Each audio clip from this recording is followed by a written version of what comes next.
Bharatiya Janata party అడిగే సీట్లు ఎక్కువ, ఇస్తానన్న సీట్లు తెలుగుదేశం పార్టీ తక్కువ. చర్చల మీద చర్చలు జరిగినాయి. సాధారణంగా సంతోషంగా వచ్చి ఉత్సాహంగా చెప్పేటటువంటి పరిస్థితులు లేకపోవడం అన్నటువంటిదే ఇక్కడ ఎంతటి టెన్షన్ ఉంది అంటే, చంద్రబాబు తన సీట్లు వదులుకోకుండా ఇప్పటికే తెలివిగా బీజేపీని దెబ్బ కొట్టడం కోసమని జనసేన తెలుగుదేశం సీట్లు పనిచేసుకున్నాయి. కొన్ని చోట్ల ఇన్ఛార్జీలు కూడా ప్రకటించేసుకున్నారు. కాబట్టి మేము ప్రకటించగా పోయిన సీట్లు 57 మిగిలి ఉన్నాయి. ఆ 57లో మీరు అసెంబ్లీ సీట్లు మీకు ఒక 6 ఇస్తాం, అట్లాగే పార్లమెంటు స్థానాల పరంగా మీకు ఒక 4-5 ఇస్తాం అన్నటువంటి, అది కూడా వీళ్ళకి ఇచ్చినటువంటి పవన్ కళ్యాణ్కి ఇచ్చిన 3 కాకుండా ఇంకొక 4-5 ఇస్తాం అన్నటువంటి రూట్లో బేరం పెట్టుకుంటూ వచ్చింది. భారతీయ జనతా పార్టీ అసలు ఆ లెక్కనైతే పొత్తే అక్కర్లేదు అన్నటువంటి రూట్లో సాగింది. ఫైనల్గా ఇప్పుడు పొత్తు లెక్కలకు సంబంధించి అందుకే 3 రోజుల పాటు జరగాల్సి వచ్చింది. మొన్న, నిన్న, ఈవేళ.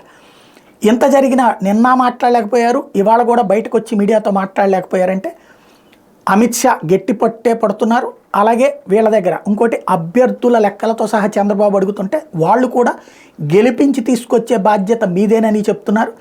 అలాగే ఈ పొత్తు ఇక్కడతో కాదు, ఆ తర్వాత ఎమ్మెల్సీలలో షేరు, అట్లాగే మున్సిపాలిటీలు, కార్పొరేషన్స్ అన్నిట్లలో కూడా షేర్ అడుగుతున్నది భారతీయ జనతా పార్టీ. తద్వారా అందుకనినే మొత్తం ఈ పొత్తు టోటల్ వివరాలు చెప్పడానికి వెనకాడుతున్నారు. ఫైనల్ లెక్క ఏంటన్నది చూడాల్సి ఉంది.